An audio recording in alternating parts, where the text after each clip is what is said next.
Le thème d'aujourd'hui, faire le bien selon la loi de Jésus. Matthieu 22, la parole déclare: les pharisiens, Matthieu 22, 34, les pharisiens ayant pris qui avaient réduit le silence les Sadducéens rassemblèrent, et l'un d'eux, docteur de la loi, lui posa cette question pour l'éprouver.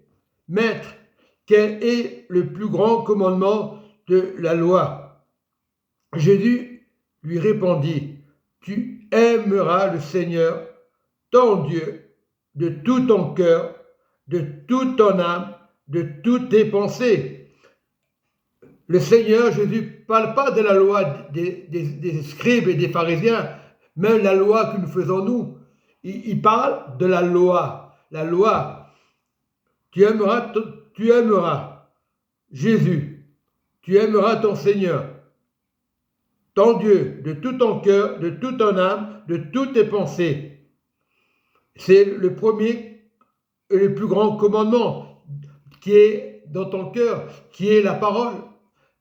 Le Seigneur est descendu sur la terre pour dénoncer tout ce qu'elle n'est pas. Voilà. Le Seigneur montre que c'est le commandement. Et voici le second, qui lui est semblable. Tu aimeras ton prochain comme toi-même. De ces deux commandements dépend tout de la loi et des prophètes. Je te rends grâce, Seigneur Jésus. J'ai pris cet esprit.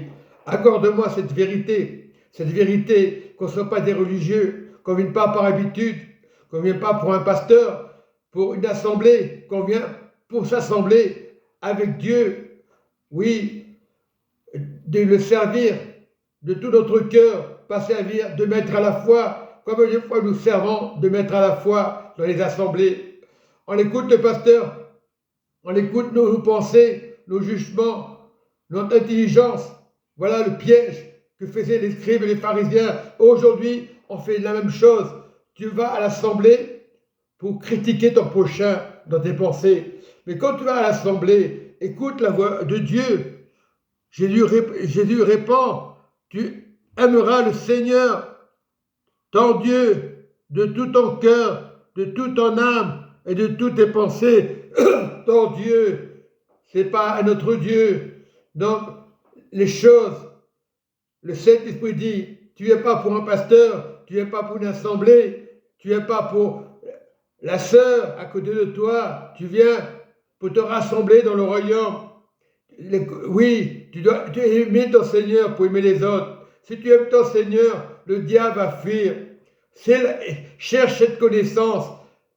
Oui, Jésus, quand il était tenté dans le désert, il a répété cette grâce qui venait de Dieu, qui ne venait pas de Satan. Et l'ennemi a fui. Et aujourd'hui, si tu gardes cette grâce, tu es béni. Soyez bénis, mes frères et sœurs, dans la bonté de Dieu.